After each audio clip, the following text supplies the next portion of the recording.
memories fade, of course, but I'm pretty sure that either Graham Moss was our first coach or our second coach when we started, and we just had no idea but we loved it. You went out and you got another turn at bat. It was just unbelievable because we'd all played cricket and you're gone and you're gone.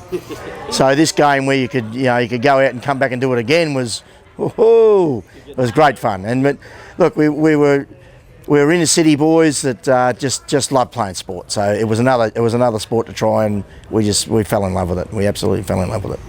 We had no idea of curveballs and sliders and change ups and things like that. I just threw hard, and that's what I did. And probably for 3 or 4 years before I actually started to throw curveballs and all that sort of stuff. I actually loved first base, and it was probably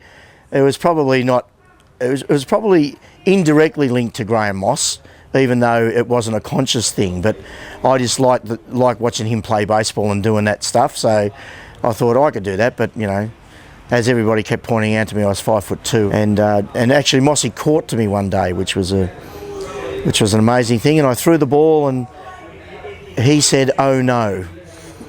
And then the batter, I think the batter hit it about 800 feet. So I never let him forget that one. But yeah, I was lucky enough to play alongside Mossy a lot of times. He's a great guy. He's a great guy, great player. Oh, it's great. It's great. I mean, Tony had a bit of an indifferent year last season.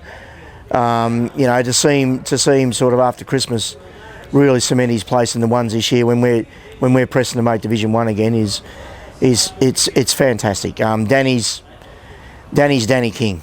I mean, everybody knows Danny King. He's the life of the club. He is the life of the club. So I got 4 or 5 phone calls from guys who said, "We don't care where we play. We just want to play for Fitzroy." So I said to Kaz, "There's light here. We can do this." I then approached Tony Wyatt, who was playing at Northcote at the time. It had nothing to do with the Fitzroy Baseball Club. And I said to Tony, I need some support from someone outside of our group to try and get this thing back together again, because all the energy's spent. And him and Jenny Wyatt just did a magnificent job with Re. They were the backbone of us starting up our junior program again, because they weren't involved with the committee. They didn't have the scars. They didn't have all the baggage that came with getting relegated and all the ill feeling. Yeah, and the politics of the whole thing. They were just, and they were a breath of fresh air. And the 120 kids we had playing T-ball down at the Brunswick Street Oval was a direct reflection on Tony and Jenny Wyatt's efforts. And Mossy was quite often looking after the side. If he wanted me to catch, he'd wave me over. And being a home side, we fielded first. If he didn't want me to catch, he'd hold his hand up and I'd stand at centre field, save me having to walk. It's certainly a lot, because I've never played anywhere else really. It's where you look at the history. The history is phenomenal. We don't have to make excuses to anybody. Our history is so rich. It's just phenomenal to play at Fitzroy.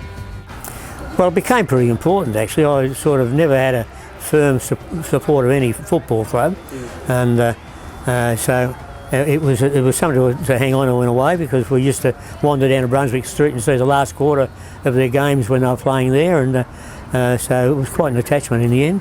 And I suppose I sort of barrack for Brisbane a little bit now, not the same as being Fitzroy.